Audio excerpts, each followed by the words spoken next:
I mean, I feel like this is deja vu with how terrible things are right now. Yeah, not much time to talk tonight, y'all. But yet again, I'm here just saying, hey, we're stuck in the '90s. My God, did the Magic just dominate this game? Yeah, man, it's getting just so bad right now, and I don't know what else to say. Obviously, if things don't change soon, like, I mean, like, what do we do? Like, Donovan, you gotta change the system. You gotta change everything, and I'm just like, come on, man. Yeah, it's really just upsetting just to watch this, and like the Bulls, it's like, come on, guys. I see this Bulls team, they kind of go on a run, and then suddenly they resort back to what doesn't work. They take a mid-range shot. They pass up an open three when they should have shot it. They don't get out in transition to score a layup. Like, it's just all these things that I'm like, man, we just don't know how to play modern day basketball, huh? Pretty damn awful. And I'm hoping that we really see what's going to be changed here coming up. Yeah.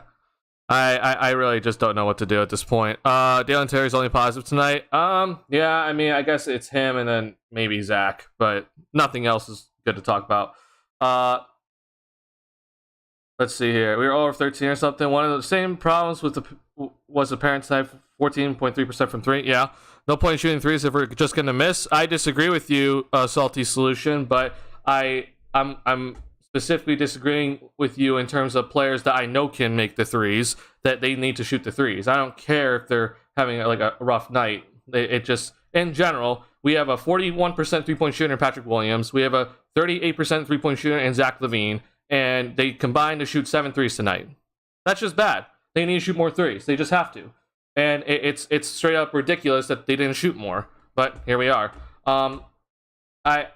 It's so stupid, man. The Magic don't have three-point shooting, by the way. Their only like legit three-point shooter that they have is Terrence Ross, and he's gone, right? They don't really have three-point shooters except for Gary Harris out there. Like, none of these guys out there from the Magic are like legit three-point shooters, and they shot more than the Bulls tonight, okay? So I don't want to hear that the Bulls shouldn't shoot any. The Magic don't have shooters, except for maybe this guy, okay?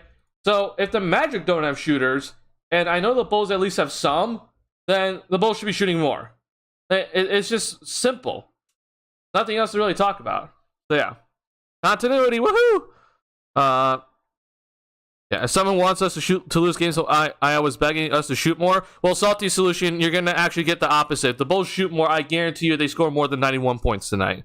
They shoot more threes, I am willing to bet all my money that they score more than 91 points tonight. So, if anything, you as a person who wants to lose games, you should be begging them to continue this horrible playstyle of offense, and then pray to the Lords that if somehow we get Victor Wembanyama, that the Bulls get out of the 90s playstyle, because if they don't, then I guarantee you that you're going to be pissed off that we got Victor Wembanyama and the Bulls can't do shit because they're stuck in the 90s. So I hope that you understand what you're hoping for, Salty Solution, because it is very much the opposite of what you want. But you know what? If you want to continue to live in the 90s, then I'm not here to stop you. I am here to yell at yet again Billy Donovan and everyone that they just continue just to do everything incorrectly, and I'm here just numb right now. I'm upset, but like I'm also just numb. I'm not gonna be here, screaming or anything like that. So it is what it is. I don't know what's up with DeMar. I'm kind of concerned with DeMar DeRozan right now. He hasn't exactly looked good the past few games. I do wonder if like he is seriously dealing with something, but it's just continuing to pushing through whatever the injury is. But clearly it's not. It's not. Or sorry, it's having a big effect on him to the point where he's not 100%, right? And I don't know what else to really do. He's not looking to get to the basket at all. A lot of his shots are just mid-range looks, and I understand that he is the mid-range master, but a lot of the mid-range shots he took tonight, I'm just like, man, I hated that shot. It's like, he's doing a fadeaway mid-range late in the shot clock, or he's not creating any separation. He still takes the shot. So it's like, okay, if this is the case, then I want DeMar just to kind of focus at just getting to the basket, which he didn't do enough of tonight, in my opinion. Like, we know with DeMar DeRozan that he can get to the free throw line no matter what. So if he can't score from mid range effectively enough, and then he is afraid of getting to the basket, then I know at the very least that he can draw fouls, and he's not doing that either. So I'm just gonna chalk it up as that DeRozan just doesn't look good. It truly does suck that this is happening, because I want DeRozan to continue to play well just so that we can go and trade him and get good value in return. But if he continues to play like this is bad if he continues to play like this. So I hope that this doesn't continue. But if this is what's going to continue, then the Bulls, they lost their chance to move DeRozan for some good value, because teams are going to look at DeRozan again and just be like, I don't want him. So it's almost as if like that offseason where he was, last season he was on the Spurs and everyone labeled him as the worst offseason, move of the offseason, right? It's like, if this is the case, then I'm worried that we're going to get back to that point, and then whoever picks him up is going to still, it's going to just continue to be bad. So I don't know, man. I'm concerned with DeRozan right now. He doesn't look great. And then, yet again, I am just going to continue to call out these guys that I'm waiting for them to give us a little bit of something here, and they just continue not to do anything. Patrick Williams had an awful game tonight, and he took a lot of ridiculous shots, in my opinion. He did take 4 threes, so I'll give him that at least, but not good from P. Will. I did not like what I saw tonight, and I saw a tweet the other day that was like, the Bulls are doing everything wrong. Patrick Williams needs to be the focal point of the offense right now. He would be averaging like 20-something per game. And I'm just thinking to myself, like, oh boy, I mean, sure, if you put Patrick Williams on a bunch of G Leaguers, maybe he'd be averaging 20 points per game. But if we're talking about a legit NBA team, I don't think Patrick Williams averages 20 points per game. Like, just straight up, he doesn't average 20. He is too inconsistent with his shot right now. And in terms of his ability to create space, and then also his finishing ability. Some games it looks good, some games it just looks awful. And tonight was one of those games where it just was like, how did you not finish that? Or just straight up, I was confused with some of his decisions to go to the basket. So I don't know, man. I don't have faith that P. Will is going to be a 20-point per game scorer right now in today's world. Even if he is, the focal point of the offense. It's just my opinion. But as I said, though, like, to me, he's OG Anunoby 2.0. He has the potential to be better than that, but we'll see if he ever becomes better than that, because I truly question if he will right now. So it is what it is. Let's see here. Victor will probably tell Mark to fire Billy. I disagree. I don't think that would be the case. But I don't know. I'm glad the crowd started booing. I am as well. I just know how to score or shoot. Yeah, I'm pissed off at Io right now. Like, I'm legit. I'm pissed. He's not playing well. He in my opinion, is just he's looking like he continues to look for shots that I'm just like, what? He took a floater today off of Vooch and him pick and roll, and I'm thinking to myself, why didn't you just drive harder to the rim? Like, if you just drove harder to the rim, you would have gotten inside position. And I don't know why he just decided, like, okay, I'm going to float it up there. I know Io has some sort of a float game, but, like, he just doesn't look good right now. And I'm pretty upset.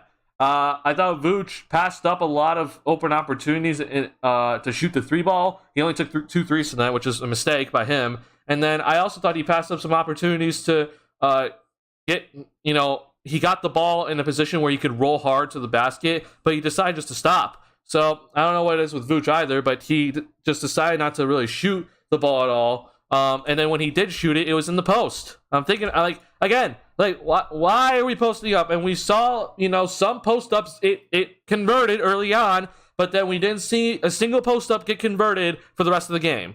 Like, that's the reason why the post up should never be used. But here we are, posting up Vooch with like 4 minutes left to go in the fourth quarter, and he misses a fadeaway being guarded by Wendell Carter Jr. Like, this is how it goes. It doesn't work. So it's truly upsetting, but it is what it is. Yet again, look at the mid-range shots that the Bulls took tonight. Just mid-range everywhere. Now, the Magic, they're also a team that does shoot a decent amount of mid-range. Because, again, they just don't have guys out there that I'm like, yeah, they're a good three-point shooter. So you're going to see mid-range from them, especially from a guy like Paolo Banchero, who was 0 for 4 tonight from 3. And even Paolo Banchero shot more threes than Zach. There's something wrong with that, right? That's backwards. Zach LaVine should be shooting like 2 times as many threes as Paolo Banchero shoots in a game, easily. Like there should be no exception to that. So I don't know why Zach isn't shooting threes, but it almost looks like he is passing up threes to try to get to the basket. I don't like that personally, especially when he's pretty open or even relatively open. He needs to shoot. He just straight up needs to shoot the ball. But I do give him credit for attacking the basket, which is also good by him. And then getting to the free throw line was also good. He had 8 free throws. So he, yet again, is the only dude on this roster that I'm looking at that can analytically be great.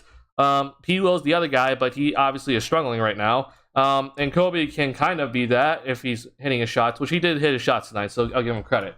But yeah, it's just everything's backwards with this team right now, and I'm sitting here like part of me is like kind of happy that we're starting to lose these games because if we don't make the playoffs, like I truly do think that AK is going to be forced to make a move because. And the only reason why I'm saying this is because I think if the Bulls don't make the playoffs, Jerry Reinsdorf's gonna be pissed, right?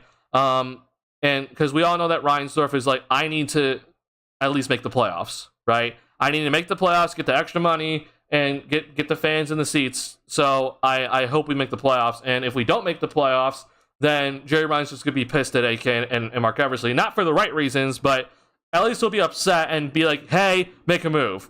And again, I don't know if that's going to result in a move where the Bulls don't exactly, get young value in return or picks in return. It might be a move just to get, some decent players in return that can help now. But honestly, I think I'm at this point now where I just want to see Vooch and DeRozan go.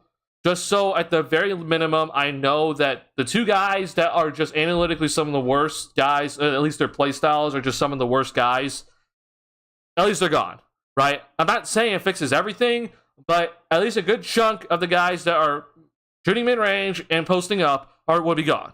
And I think that would help this team a lot more, at least offensively. Because this recent stretch for this Bulls team, when it comes to their offense, like it is dreadful. Like it is some of the worst we have probably ever seen in a bit here. But like now the Bulls are down at 24th. They were, hovering around this area. They have just dropped, and I don't think this even counts. Oh, this doesn't count for this game. So yeah, we're looking at a Bulls offense that is way down low right now, and I hope that would be different next year. But I don't know. I truly don't know. It's very concerning right now. Yeah, I would hope that the Bulls front office is like, yeah, we're moving DeRozan and we're moving Vooch, but that's the only thing I can hope for at this point. I thought the Bulls they seem obviously sluggish, but this is that you look slower when you play a 90s style play style, right? You're just gonna look slower if you're stuck in the 90s. So there's that. And yet again, I'm thinking to myself like, man, I don't know what Billy Donovan is really trying to do with this Bulls offense. Like this offense that he's trying to run, it seems like it is legit supposed to be, I'm going to try to get DeRozan in mid-range, or I'm going to try to post up Vucevic, and then everything else is just forget it. And I'm thinking to myself, like, okay, if that's what you truly want, then you need to just run the offense better in general. Like, if that's truly what your offensive scheme is about, then you need to seriously just do better, because it's a terrible offensive scheme even for that. But either way, we're looking at an offensive scheme to me that doesn't accomplish anything, and I'm a little upset seeing how we're not seeing anybody come off of like a down screen, which again, a down screen in today's world is supposed to be the most common thing ever, and we're not seeing any of that, where we see guys come off of a down screen and try to set themselves up for a spot up 3. But we continuously just see just a simple little, all right, give it to DeRozan. Here's kind of a half screen slip. And then if that mid-range shot isn't there, we'll throw to Vucevic in the post. And I'm looking at that. I'm like, wow, doesn't that look like the 90s play style? It looks awful. But yeah, I'm overall really upset by that. But it's, when 2 of your 3 best players do that, I guess that's what you got to do, right? Which I think it's one of the worst things you could possibly do. But yeah, it's upsetting. And yeah, I'm officially out on this season. I have no faith in this Bulls team for the rest of the season to do anything. So just don't make the playoffs, and I'll live with it, honestly. And hopefully then something at least changes. If Jerry Reinsdorf truly wants a team that is going to be just getting into the playoffs and that's it, then it can't be this team. I think he can agree with that. So I want some sort of change for next season where at least they're just, I mean, I would like for them to go the retool route, but if they're going to really go, I'm going to trade DeRozan for some decent players and then hopefully we'll make the playoffs again and not trade DeRozan for some picks, then man, I don't know. Like, hopefully it's a better team and maybe it'll be better. Yeah. Imagine how unreal DeMar would be if he was able to knock down some threes. Yeah, I agree. We overrated our role players. I don't know about that. I think Caruso isn't necessarily overrated. I think Caruso is a very solid role player. Now, when it comes to other people like Io, right, I have overrated him. I'll be the first person to say that I've overrated Io DeSumo this season. I think he'll be better next season. I truly believe the Bulls will bring him back. But yeah, this season I overrated him. I expected more out of him when I really shouldn't have. And then I do think that maybe in a sense like the Dragic's, the Drummonds, and even the Javantes are a little bit overrated on this squad because yet again I do see Bulls fans saying, "Well, we're not trading Javante. Don't trade him. He's a good defender." I'm like, I don't care. We can figure out the defensive issues later, and guess what? The Bulls defensively are top 10 right now. I don't care about the defense. The defense is fine. So let's not worry about the defense. Let's actually worry about some 3-point shooting. People say don't trade Javante. I'm like, well, if I could trade Javante for a 3-point shooter, I'm doing it.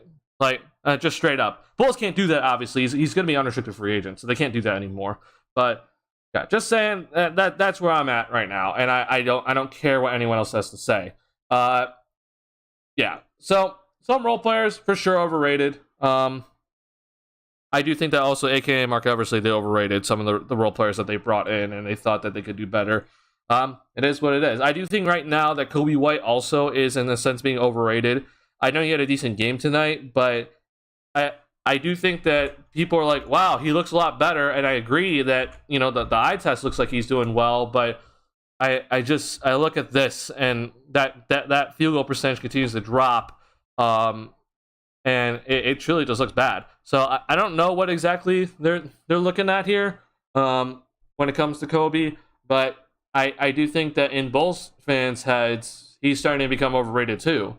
Where it's like, oh, he's gotten better. He's at least doing some good stuff defensively, and you know his handles look good. But like, great. But this doesn't look good. He just looks so replaceable right now that, especially knowing that he's going to get a decent chunk of money this upcoming offseason, like I am not going to be paying Kobe White much money, knowing that he's going to get paid a decent chunk from somewhere else, and I'm not going to pay him to come off the bench and do this. So I don't know. I think that he's probably a guy that I'm like, look, man, if maybe the Bulls look to start him or something, if Lonzo isn't back, and maybe I can be talked into that. But if they trade LaVine, obviously you try to keep Kobe. But if you're keeping Zach and you're getting a small forward to replace DeRozan, and you're not going to start him at point, then I don't know what you're going to do with Kobe, because this isn't enough in my opinion to pay him a decent chunk of money to just do this. It's not enough in my opinion. Yeah, I wanted to trade DeMar in the offseason, but after he was top 5 MVP voting, so much value wasted. I also thought about that, Celtics. I also thought about trading DeRozan. I know that Bulls fans would have been pissed, but I feel like if you ask Bulls fans now, obviously hindsight's 2020, but if you ask Bulls fans now, like, would you have traded DeRozan in the offseason after that crazy offseason, or after that crazy season he just had? I think they would say yes right now. Do you still think Billy won't get canned this year at all? I remember you mentioning that after I asked the same question a few months ago. So, Luke, I truly don't think, like, it's gonna come down to two things, right? To me, Billy, like, if this Bulls team is all about, all right, we're looking just to win and just win games and just make the playoffs, but like we're never gonna be a good enough team to ever be a championship caliber team. If that's the case, then I think Billy's here to stay no matter how bad the season goes, because they're just gonna be like, yeah, we don't want to hire a new coach, we don't want to hire another person after we just gave money to this guy, and we're gonna have to pay 2 coaches for the next 3 to something or plus seasons. They're not gonna do that. It's Reinsdorf, right? Reinsdorf's not gonna be willing to pay 2 coaches the next 3 plus seasons, however long Billy's under contract for. So to me, Billy's not gonna get canned. Now, what could happen is if the Bulls actually somehow convinced Reinsdorf, okay, we need to rebuild, Billy's not gonna be here. Like, Billy straight up is just gonna be like, no, I'm not going to be here, because he left OKC when they were about to hit the rebuild as well. So, in my opinion, then Billy's going to be like, all right, I'm going to ask to leave, right? That's the only way I see Billy Donovan getting out of here. That's it. I don't see anything else changing. Yet again, it's the Reinsdorf way. And the only reason why the Bulls would be accepting that way is if Billy asks to, leave, is because then they don't have to pay the rest of his deal. He's basically just resigning, right? So, that's the only way that I can see Billy Donovan being gone, because yet again, Jerry Reinsdorf being the owner is going to hinder their ability to make a decision on Billy Donovan. You want the Bulls fan speaking? Well, I'm thinking, thanks for that, man. I hope I'm doing justice, but obviously I'm not the biggest person in the world. So, but yeah, I hope I'm at least some sort of voice for all the people right now that actually, in my opinion, not to call people really dumb, but there's a lot of Bulls fans right now that are saying the wrong stuff. Like, wow, we paid Zach LaVine a max contract. Look how bad this team is now because of his max deal. They couldn't do anything this offseason. I don't care what the hell you say. If Zach LaVine signed a $10 million deal or a $5 million deal, the Bulls are going to be over the salary cap. So I don't want to hear it. The Bulls would then not have been able to make any more moves whatsoever. Okay? Don't tell me that the Bulls could not have made this team better, or at least a huge chunk better, so that they're not this way just because Zach LaVine signed a max contract. That's just ridiculous. That's straight up a false narrative made by Joe Coley and the old heads, I like to call them, who are still stuck in the 90s, and Joe Coley's one of them. They just eat it up, right? They're like, oh, look, this dude's smart, just because he writes for the Chicago Sun-Times and has been a well-known beat writer in Chicago sports for a while. Just so you guys know, people get hired that really shouldn't be in that position. I'm sure Joe Coley has had great days, but he is clearly not very bright right now. And I'm willing to go out. I'm willing to argue with him straight up. Like, I don't want to go through the Twitterverse, because that's going to be something that is just going to be absolutely stupid, because I'm going to have people then try to skew my everything that I tweet out. I've had arguments with Joe Coley before on Twitter, and it's gone to that. But if Joe Coley is willing to come on my channel, or I'm willing to go on whatever his platform is, and let's argue it out, let's actually break down the numbers, I'm willing to bet that I know more salary cap stuff than Joe Coley does. I'm willing to bet it all. So if he's gonna be the one claiming out on the Twitter world that, wow, see, Zach LaVine signed a max contract, see, guys, I was right, it doesn't allow this Bulls team to do anything or make this Bulls team better, I'm like, you know what, you're one wrong, but if you're just going to tweet that out and not come face to face with people and try to make your claim about it, you're soft. And I already know that Joe Coley is like one of like the most two-faced people I've ever seen, because you see him when he's, interviewing people. He sounds like a nice dude, right? He doesn't say anything. He doesn't, say backhanded comments to them, right? He's just like, he just does his normal work. But then on the Twitter world, because this is how the world is right now, he's just like, I'm just gonna shit on this person. And I'm like, okay, well, if you're not gonna be willing to come face to face with me, then I don't know what to tell you besides the fact that you're soft and you don't know enough. You can't claim to know more than some of these people out here. I'm willing to go ahead and argue with them face to face on a podcast. But you know what? If he's not going to do that, his loss, right? And I guess that's just how it's going to work. So I have called him out publicly multiple times. I have called him out on Twitter. I've called him out on my channel. I'm not afraid of him. So come at me if he's, because he says that he wants to go through all the people that told him that giving Zach a max was worth it. I was one of those people. I legit had an argument with him saying the Bulls should 100% max Zach, and I had a big argument with him on that. So if he's gonna go ahead and go and look at the receipts and then go ahead and call me out, I'm like, all right, I'm gonna stand up to you, but I want to do it face to face so we can actually have a legit conversation and not you typing out stuff and doing your little stupid gifs or gifs on in replies that people like to eat up. It's truly dumb. Yeah. Kurt Aldridge is training with the Mavs, which is trying to help with our post scoring. I hate you, Salty Solution. I hate you so much. I remember arguing with Bulls fans. You don't need to shoot threes to win games in today's league. Yeah, that's ridiculous. I don't. Bulls fans that tell you that just don't listen to them. They don't know what to do. I prefer retool. I don't know what's gonna happen. Well, I knew the Magic was gonna kick our. Yeah. I was kind of expecting it too, just because I thought the Magic, they're yet again, they analytically, right, at least the last couple of weeks, they have a better shot chart than the Bulls. Twitter's where people go to find out the dumbest takes. Yeah. He's a mod on R, confidently incorrect. Oh, yeah. Sorry, I am done with the Bulls. I am too, Ryan. Oh, sorry, Noel. I am too. If anything, I feel like smart analysis is punished on the platform because rational analysis doesn't generate clicks like hot takes for Elon and the people who run Twitter. I agree with you sort of with that, Ryan. Yeah. I do think with Twitter that people, I think what happens, it's like, I don't necessarily think like it's always that rational takes or like actual legit arguments backed up with evidence is like punished. I think what happens though is you see like it gets engagement for sure, but it gets the wrong type of engagement where we see the people who don't think rationally.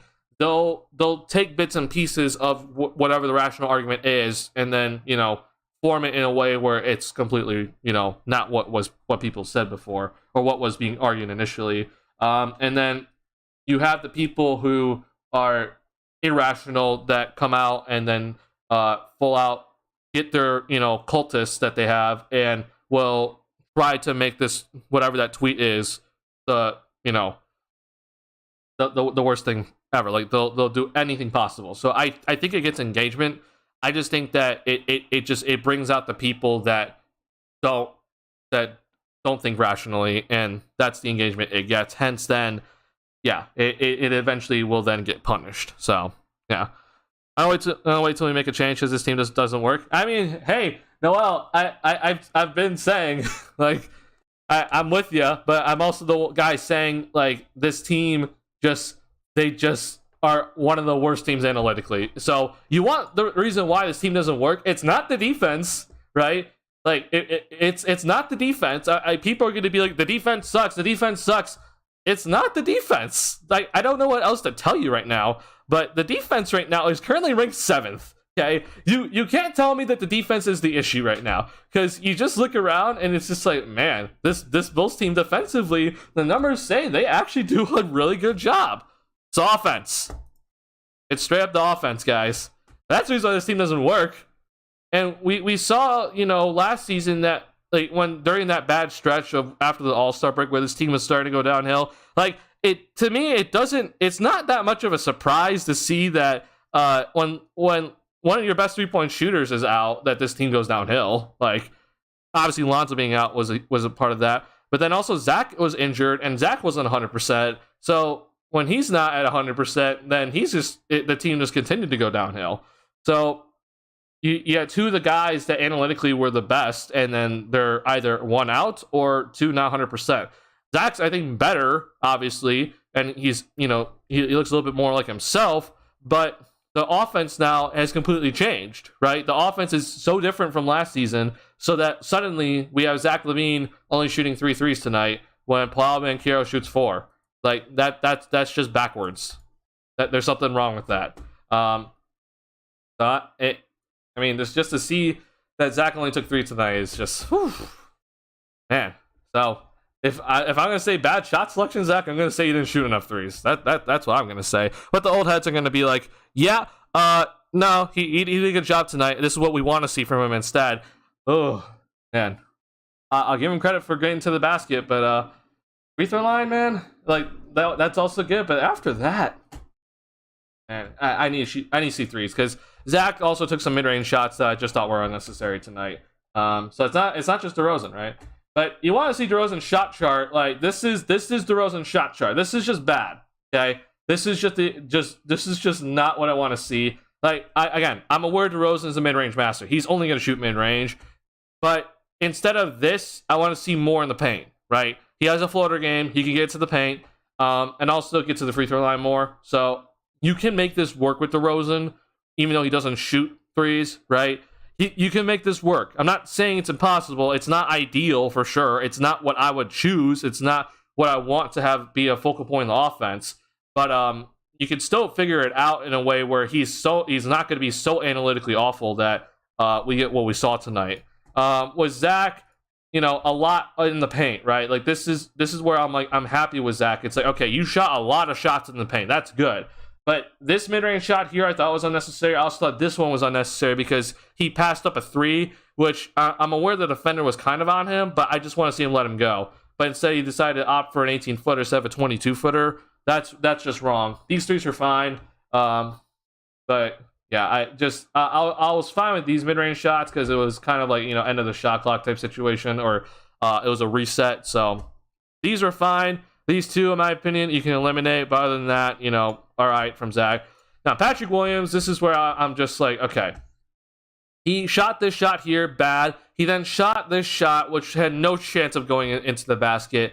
It's like, that's where I'm like, okay, you got to the paint, but like, you legit took a shot with like 3 guys in front of you. So he needs to just do a better job of it overall. And then these right here, you just got to finish. You just straight up have to. He missed so many shots tonight, and a lot of them are also right here. So finish, young fella. I don't know what else to do with him. Time to retool for you. How much do you think Billy plays a part in this? I mean, he plays a big part for sure. I think Billy, at the very minimum, in my opinion, plays 50% in this. Now, the other half of it, in my opinion, is the personnel with AK and Mark Eversley deciding to bring in DeRozan and Vucevic. But then the problem is, it's like, okay, you can have those guys, but then Billy is then the second half of it where he allows those guys to just play 90s basketball, right? You can have those guys, but play better basketball. Play analytically better basketball. Like with Vooch, you can just not post them up, right? Which is something that, in my opinion, is on Billy more than it is on AK and Mark Eversley. Because, again, with Vooch, like, I can see a scorer that can analytically be great. Dude that shoots a bunch of threes and runs that pick and roll all the time. That works out. But instead, we're posting him up, and he's shooting mid-range shots off the pick and roll. That's Billy, right? Let's see. Should have flipped Amar for something? I agree. Stacey's triangle offense. Oh my god. So is it Skokes? I'm not sure how to say that, but I got your tweet. I replied to you, and yeah. Oh my god, man. When I saw that, or when I heard Stacey King say that, I was just like, what? Like, what? So here's what I'll say. People have said before that they have, in their offensive system, they have little bits and pieces of the triangle, okay? And what I want people to understand is this.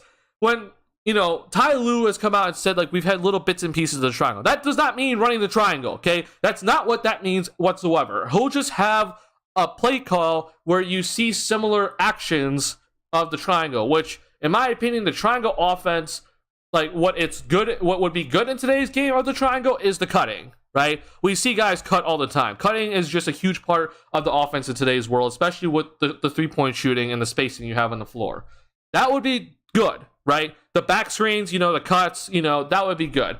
I also think, though, that potentially maybe the pinch post, in terms of being a place where you can pass it from, could be effective. Hence what Draymond Green does with the Warriors. Draymond Green posts up, but he doesn't look to score. He legit posts up in the high post at that elbow area just to pass it, right? Hence, also, though, it would rely on the cutting of the triangle offense.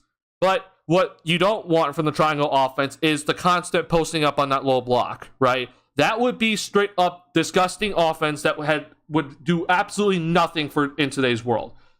We also see in the triangle offense a lot of guys, they'll come off a double screen, but they'll legit curl for that mid-range shot, or they'll fade back for a mid-range look, and it's just because the spacing in that triangle offense that's what it's supposed to be, right? That's just straight up not gonna fly in today's world. So when Ty Lue says we run little bits and pieces, it's like we'll take a little bit of that action, but we're not gonna run the straight up triangle. We're not gonna post up, right? We're not gonna go on that low block and just have guys pound it down there and then try to throw it back out to 3-point shooters or mid-range shots. Like, that's not gonna work, right? But we might run a little set that kind of resembles the triangle in a sense, that is going to have good, decent motion, but in the end, it's going to result in a 3-point shot or a good paint look or anything, right? But it's not going to result in a post-up play or a mid-range look that was, the idea of, or what was supposed to be the goal of the play. It's going to result in a modern-day level shot. Steve Kerr has also kind of said, like, when it comes to, in a sense, like the triangle, like, he'll take the triangle set, but he extends it out to the 3-point line, right? You kind of see this with Draymond Green in a sense where you see the Warriors still have one guy in on the high post, but then they'll throw it back out to Draymond at the top, the key, but then it's like, in a similar sense, it's like the triangle, but it's like extended, right? But then you see Draymond, right? He gets it, and then he'll act as if he's in the pinch post, but then Steph Curry and Klay Thompson, they're coming off a flare screen, and he just throws it over to them in the corner, right? That, I can understand what Steve Kerr is talking about, but it's modernized, right? It's not triangles from what Stacey King was running back in the 90s or what we saw in the 2000s from the Lakers, right? It's modernized triangle set, but you're not running the triangle, right? So I really don't know what Stacey King is thinking. Yet again, though, I have said that Stacey King this season, in my opinion, has been probably one of the worst analysts, or has probably had one of his worst analytical seasons or analyst seasons, right? I don't know what he's really thinking. He continues to say it's a simple game with Vooch in the post. Well, your simple game, Stacey King, put up 91 points tonight. So I don't know what he really wants, but yeah, he's backwards right now, and I hate to say it because, again, I do like Stacey King, but he doesn't know what he's talking about. And unfortunately, we see a lot of Bulls fans reiterating what Stacey King talks about, right? If we could have got OG and Trent for tomorrow, I would have liked it. I don't think the Raptors accept that, though. Yeah, so Taro King, basically, what Stacey King said is that he wish the triangle offense would come back because he thinks it would kill the NBA today, which, no. That's the Warriors post split. Yeah, so yeah, that's basically what I'm talking about, Taro King. Yeah. It's basically that. But it's also, though, in a sense of like that post split action that we see a lot. I'm not exactly talking about where Draymond has that ball and then Steph comes off of like a down screen and then Draymond hands it off to him, right? I'm not necessarily talking about that. I'm talking about more of what we see with, like, we'll see like Kevon Looney catch the ball in the post, and then you'll see Draymond set a screen, come up to the top of the key, grab it, right, and he'll have the ball in his hands, and then you see Steph or Klay, they'll come off of a flare screen, and then they'll fade off to the corner. Like, we see a lot of that with that Warriors offense. It's not just Steph and Klay, by the way. It's also with Jordan Poole, Andrew Wiggins. Like, that also, in a sense, can resemble the triangle where you see, like, a low post in the triangle, someone in the low post gets it, but then they'll throw it up to the pinch post, right? And then you see the pinch post guy, he'll look for a cutter, or he'll look for someone to set a screen, and then throw it to maybe someone gets open off the shooter. That's what I'm more talking about. But that post-split action, that you're talking about, like, that's, like, you can definitely argue that it's like triangle based in a sense, but I think that's just more so the handoff type plays that we see in the modern day basketball, right? Because that's having Draymond at like the high post area, and then he's like, okay, I'm gonna catch it here, and then we see the post split action up at the top, and then if they both go towards Steph, well, you throw it to the cutter down the lane. if Steph's available, you hand it off to him, you set that screen, and obviously Steph Curry can do what he can do. So, yeah, that post-split action, I can kind of see the triangle in a sense, but to me, it's not necessarily that. I just think that's just Steve Kerr being a genius with his offensive game. Like, let's be real. Like, people talk about Mark Jackson, right? And I do think that Mark Jackson, if he got another chance to coach today, he'd be more modernized. But Steve Kerr took that offense to another level, and there's a reason why, right? He took that offense. It's like, okay, how can I, Steph is already a great three-point shooter. Like, we see Clay, obviously, but how can I get these guys to another level, right? And he's like, okay, this is what we're going to run. We're going to run a heavy motion style offense that is consistently just moving everywhere with a bunch of back screens, flare screens, and then we're going to have a guy like Draymond on our team that we're going to put him into the starting lineup, have David Lee, who's a post-up scorer, come off the bench, right? Because David Lee would be slowing down the offense, running analytically bad plays.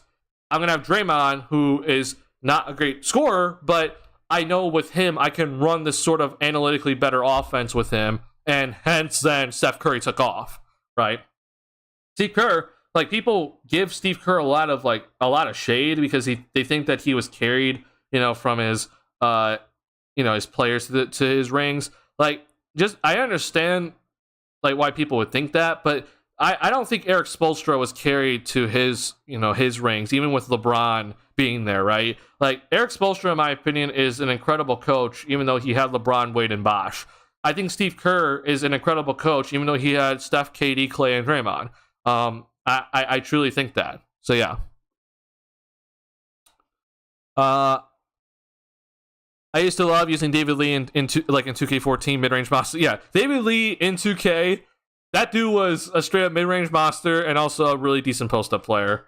But yeah, that's 2K14, 2K13 era. Yeah.